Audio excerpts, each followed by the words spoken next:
Hi lollies, welcome back to my channel. If you're new here, my name is Belinda's channel. Thank you for all the love and support. Don't forget to please subscribe to this channel, turn on notifications so that anytime I upload videos, you'll be the first person to be notified. To my returning subscribers, to those people that share my videos, leave commentaries, and also educate each and every one of ours. You guys are the real MVP. So lovely. So I came across this video on my For You and I thought to share where this Asian American woman is actually setting records straight away to some pan-colored people who decided that people that looks like me are just the problems in the society. I'm just going to roll the clip because she actually admitted that okay, she is anti-black, but she's just gonna set records straight. Please leave me your own thought in the comment section of what you think of this video, and please do not forget that we do not support any form of bullying and harassment. We are just here for educational and informative purposes. Alright, lovelies, let's dive into it. Yeah, we're not playing victims or trying to rebrand any word. We don't care what it meant before. We're talking about ratchet black behavior in society. And white people ain't the only ones calling them out. Other black people are too. Other black people are fucking tired of the fucking ratchet ones. The 20 young black dudes robbing stores all around the country and group fucking robberies and shit, stealing all kinds of shit. The Waffle House black people that fucking fight 2 a.m. and throw shit and act crazy as fuck. The ones that go to restaurants and beat checks or fucking don't tip. The ones just kicked off the Carnival Cruise Lines 20 deep for being ratchet as fucking public. That's what we're talking about. We're tired of that shit. We don't care about the definition. I mean, the black fatigue came from an author and it doesn't mean that. Other words mean other shit. People use them for other shit too. And white people ain't the only ones fucking calling the black people out. If you don't fucking call that behavior out, you're fucking co-signing it. I don't care if they're fucking black. If white people were acting like that, they would get called out too. It just so happens to be black. Okay? It just so happens to be black. It's not racist. If you're black and that hurts your feelings, you're one of the ratchet ones and you're co-signing that behavior. You're co-signing little young 12-year-old kids killing each other. You're co-signing all their bullshit. And they only care about fucking dead black kids when it's a white fucking trigger puller. No other times do they care about it. I'm just going to be a little ally to the black community and tell white people what they're doing. Yeah, you're co-signing the fucking ratchetness, so you're part of it. So this black fatigue bullshit that racists are coming up with to say that they're tired of black people talking about anti-blackness is exactly why I talk about anti-blackness so much. And I understand if there are people who are like wary or suspicious of me as a non-black person constantly talking about anti-blackness. Because at some point, right, it's like, okay, can we even trust you? I'm sure you've been anti-black in your past. Like, what's the deal here? And like, I'm going to tell you right now, I have been anti-black in my past. I will be anti-black in the future, and I'm anti-black right now because I'm a non-black person in an anti-black world. And as somebody who actively tries to be anti-racist and actively tries to be in solidarity with Black Americans, that is like, for lack of a better term, a sin that I do not take lightly. And something that I actively try to interrogate, something I try to move away from, and something I try to work on constantly. And one of the reasons that I continuously talk about anti-blackness on my page, whether it's calling it out, whether it's explaining it, is because I am a person of color, right? Like, I am against racism, and anti-blackness is the foundational racism, the foundation of white supremacy. And not just in America, but like heavy as fuck in America, but across the world. And I just feel like if you are a progressive political content creator, if you can't call out anti-blackness, if you can't even see it in fucking microaggressions, if you can't recognize it in yourself when it's called out, if you can't try to rectify that, then what the fuck are you even doing? You know, why the fuck are you even talking? And specifically when we talk about this black fatigue bullshit, it is so fucking audacious of white people to come on here and say that they have black fatigue after the election we just had, after the centuries of oppression that Black Americans have endured. Like, I've seen some of my mutuals talk about Black fatigue, and, you know, they're talking about it from a content creator perspective, they're talking about it from a truthful perspective, but honestly, I don't think I've ever seen my mutuals on here look so fucking exhausted and hurt by this fucking bullshit. Because it truly is like, how fucking dare? It's disgusting. I don't know. I feel like I've seen a lot, especially within the past year, non-Black POC, like, demand solidarity from the Black community, citing the solidarity between the Black community and other communities of color. But there's always a noted lack of understanding that that solidarity originated from Black Americans extending solidarity outward, extending their support, extending the power that they have built under oppression to help expand their liberation efforts to other people affected by white supremacy. And it is never fucking returned in kind. Instead, it is shot down, it is shunned, and it is pushed away when they need solidarity the most. And then when we want solidarity back, when we are in trouble, we demand that Black Americans still fucking help us, even after we've pushed them over the edge. So I understand if some people feel uncomfortable with me talking about anti-Blackness, and I also understand if I overstep sometimes and people call me out on it. But I'm not going to stop, like, being in solidarity in the best way that I can. And I promise that when I overstep, I'm really going to stop and think about what I'm doing and redirect the best way that I can. Because the honest to God's truth is that we wouldn't have Black fatigue if anti-Blackness wasn't a fucking problem. So if white people are upset and have Black fatigue, they need to stop being anti-Black and check their own fucking people on it. So, like, I am going to do my best, even though it's imperfect, to continue speaking out about this as best that I can. And I always will. And, like, that's not the focus of everything I do. It's just that when you talk about politics, when you talk about racism, if you're not talking about anti-Blackness, especially in 2025, and if that's not a part of your analysis of every fucking thing you talk about, what the fuck are you doing? And how can anyone trust your judgment on anything? Like, I will never understand the pain of being a Black person in America at any point in history, but definitely not in this moment. And all I can do is just try to be in solidarity the best way that I fucking can. So I've heard there's some people on here, white people, claiming to have Black fatigue, which means they're tired of Black people. Then this comment comes up on my friend Ricky Tikki Tabby's page, clarifying that no, it's not Black people we're tired of, it's Black culture. I don't know if that was supposed to make it better or worse. But since these folks claim not to be racist, I'm going to give them the benefit of the doubt and assume that they are confusing fatigue with something else. Stick with me here. When you haven't had enough of something or you haven't been exposed to something enough, it can be overwhelming. For instance, exercising for the first time. Say your doctor says, I want you to do 30 minutes a day, at least 3 days a week, but you've never exercised. So the first day, 15 minutes in, you're exhausted, you're fatigued. Not because exercise is bad, but because you haven't had enough of it. And that's what I think's happening here. I think you haven't had enough of Black people or Black culture, and you're getting fatigued. You're getting overwhelmed and fatigued too soon. And how do I know this? Because I'm from Memphis. I have been immersed in Black culture my entire life. The two things we're most known for in Memphis is our food and our music, both of which are entirely influenced by Black people and Black culture. No one comes to Memphis and said, I'm so tired of all this great food and music. No, it's not possible to be fatigued from Black culture.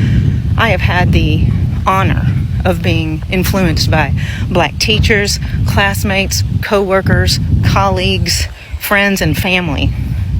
And you know what? After 60 years of that, you know what I'm not?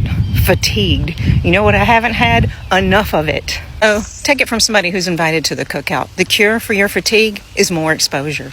You need more soul food.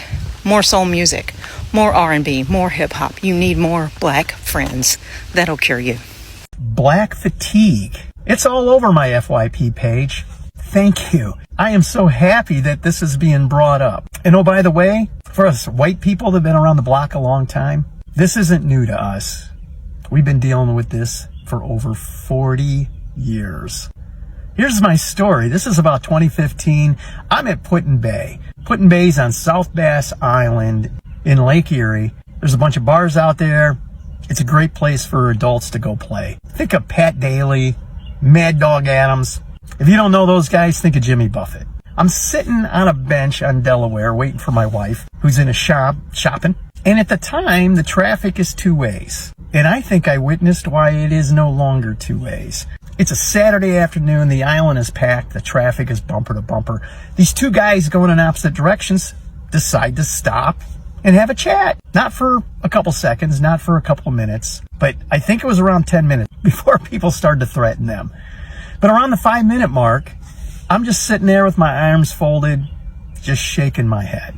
And I hear this voice. This is what's holding us back. This is why we're hated. And I turned around to see who had said it, and it was a black couple about my age. And then he looked directly at me and said, 30 years ago, I'd go down there, grab those idiots by their dreadlocks, and teach them a lesson their fathers never did. And I looked at him and went, 30 years ago, I'd have been right there with you. I have hated this type of behavior my entire life. I've never gotten it. How self-centered do you have to have no respect for any other human being? It's all about you. These are the people I've spent my life avoiding. But I had never thought about it from the black community side. And I gotta say, it sucks a lot more for you guys than it does for us white people, because you're associated with it, right? There are a lot of whites that just put you all together. And it has slowed down the healing of this country. But seriously, 40 years ago, racism should have been over. Unfortunately, the Democratic Party has continued to fan the flames of racism to make money and to get votes. I'm so thankful that a lot of you are waking up to this. And again, I can't stress this enough. This isn't a black thing. This is a behavior thing. Some of my closer friends are black, and I love and appreciate them. And I'm very thankful that they have not allowed the crappy behavior out of some to drag them down. Well, I hope you're having a great day. I hope to see you tomorrow. When I made that video about Gen Xers being the ones that are leading this white fatigue, black fatigue bullshit, he was the motherfucker I was talking about. Him. He's a Gen Xer. And now you understand why the fuck I said what I said about Gen Xers. Now you get it. Now you understand. You've been wanting to say this for 40 years, then what the fuck stopped you?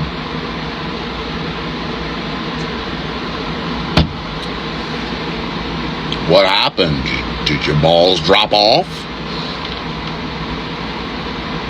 What stopped you from saying this for 40 years, huh? What? Oh, I didn't want to come off as racist. Was that something you were worried about? Maybe you should have rethought what you wanted to say. What stopped you? You want to have this conversation? Let's have it. Let's have it, okay? People like you act just like your fucking parents. Them goddamn boomers.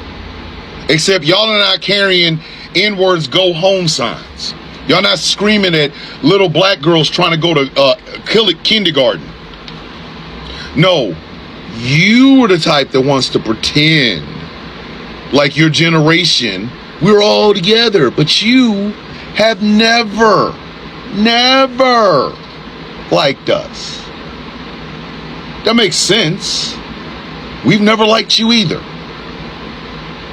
It's high time that we have this conversation. Let's have it. You have raised the next generation of racists. You did. I didn't. You did. No, we were never going to get along because we saw the world a little bit differently than you did. But you've been wanting to say this for 40 years. And yet somehow your mouth was closed and your nuts were shriveled up and shoved up in your damn stomach to where you didn't. You never said anything. We've been talking about your ass for the entire 40 years. Public Enemies Fight the Power, that was about you. NWA's Fuck the Police, that was about you. It was about you. We knew y'all were gonna be just like your damn daddies and mamas. We knew it. That's why we didn't have any goddamn solidarity with y'all. At all. None. We never trusted you. Ever. We knew where y'all came from. We knew the stock of people that raised you. And we knew for a fucking fact y'all were going to be just like your punk ass parents. See, my parents and parents, black parents, brown parents, we were told about y'all years ago. Beware them. They're going to say a lot of shit. They're going to make it look like they're all in this together, but don't ever turn your back on them. So we never did. You want to talk about ghetto and ratchet and this, that, and the third? Like your community is clean. It's not. Never has been. In fact, you got a lot of nerve. Whole lot of nerve. Trying to pretend like all of a sudden you're fatigued at black folks. We've been fatigued out of people like you for years. Every time forward progress goes an inch further than you want it to, we got to go all the way back. You've always been a detriment. Always. We've never liked you and we've never trusted you. So now that we've gotten all that out on the table, the question now becomes, what are you going to do about it? I mean, you've been waiting for 40 years to say it, so say what you need to say. Say it to somebody who also has been waiting for you to say this for 40 years. Get the backlash you deserve. Come on. Don't be shy now. Don't. You have something you wanted to say, so say it. Or are you going to do what you always do? I'm not racist. We're all one race, the human race. Or my personal favorite, I just want you to know I don't see color. Nah, I want you to say it now, buddy. Say it to me. Let's have this conversation. We're going to have a blast. But when it's done, don't cry. Don't. Because you started it. You said you got something us white people wanted to get off their chest for 40 years. Well, here I am. What you got to say now?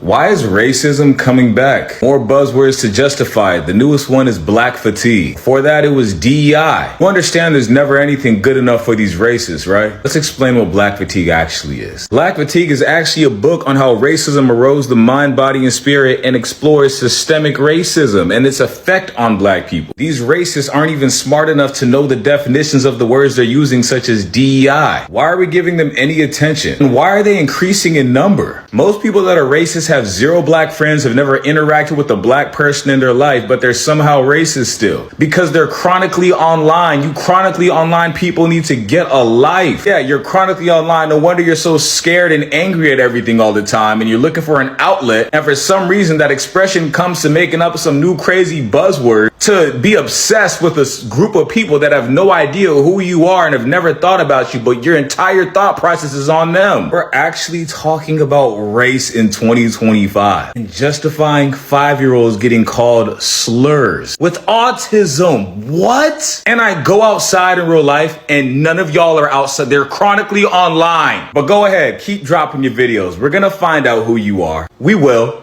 We're gonna find out who you are. Please make more videos. Honestly, I'm convinced a lot of racist people just got rejected by a black person or felt rejected, and this is like their life. Black fatigue, black fatigue. Oh God. This is just like the other stitch I put, before this, where somebody who was actually pardoned by Orange Man came out and he was talking about how the way at which they treat people behind bars, the way at which they treat black men behind bars is is so terrible compared to the way at which they handle pen-colored people behind bars. And you still think that black people is actually the, in the society, right? It is so quick to come out to talk about how people that looks like me are so rash, they behave so abnormal, they do this, they do that. Like, there is this particular stitch I put up here. I think some college student who probably graduated from their college, they were all celebrating. They were celebrating, partying, and all of that. And some group of pan colored people took into the social platform to criticize them and call it out, deem it a ghetto wretched behavior. Like, this life and culture is so different. That's what they call cultural difference. The way at which you, like, maybe the way at which you I don't know if you have a culture or whatsoever, is different from the way at which other people. That does not really mean that yours is so classy and the other people's are so classless. These are the same people who are being castigated, who are being talked about how uneducated that they are, how undesirable that they are. And these people decided that they were going to go to college. I stitched something like this on my TikTok. If you're not following me on my TikTok, Belinda.Stranded, please check my TikTok out. I stitch short videos like this. If this student never go to college, you guys are still going to be the ones to complain. And now with all of the school pews and all of that, these guys graduated, like they've spent years in the 4 years of school and they graduated. And after the graduation, they decided that, okay, they were just going to feel, celebrate and enjoy themselves. And now you're calling them wretched behavior, blah, blah, blah, and forgetting that you people actually contributed with what you called wretched character or wretched behavior. Have you ever imagined yourself that you are so oppressed and you are being, you are being discriminated against, or you have been sent to go work in a field for like years, 400 years plus, and on that safe place where you have been pushed to with your fellow black people, you guys decided that, okay, on our safe place, let's try as much as we can to create happiness in that safe place. I think all this thing also has everything to do with history. You expect these people working, let me just talk about maybe history a little bit. Let's just assume that, okay, 400 years back, there's some group of enslaved people working on a plantation, and they have been humiliated, they have been, done all manner of things, and you expect these people not to look for a way or to find a way to actually make themselves happy, even if it's by music or by dance or by talent. Why do you think that black people are so talented in terms of music? Why do you think that they create it? It all begins from history. The safe place that these people create for themselves, they decided to use it to make themselves happy. You want them to keep on howling and being, Let's sometimes think about that. It's so, you know, it's so annoying that when people that looks like me try to maybe dance, become so happy or celebrate, it annoys some group of people. Like, you don't want these people to be happy. You don't want them to dance. You want them to be moody. You want them to be Germans. Like, why am I even bringing up German here? Like, oh my god, the way at which these German people are. Oh god, no, no. That is just a story for another day. Like, you don't want them to be happy. When they are happy, you call it wretched character or wretched behavior, or you call it ghetto. So you want them to be to be depressed like you, or you want them, like, what is it that you people want? Huh? You want to take away their, you know, everything, happiness, property, food. You just don't want them to. You just want them to be sad. You want them to be sad, huh? And now everyone is talking about wretched character, wretched behavior. Like, these people really need to travel around the world. Like, maybe go to some African countries and see different cultures and see the way at which people would celebrate. You know, you can't. Anyway, lovelies, when I just leave me your own thought in the comment section of what you think of this video. Please, lovelies, if you've not subscribed to this channel, do your girl a huge favor to click on the subscription button, like, and I will see you, lovelies, when I upload the Thought in the comment section of what you think of this video. And please do not forget that we do not support any form of bullying and harassment. We are just here for educational and informative purposes. So if you've not subscribed to this channel, do your girl a huge favor to click on the subscription button, like, and I will see you, lovelies, when I upload the next one.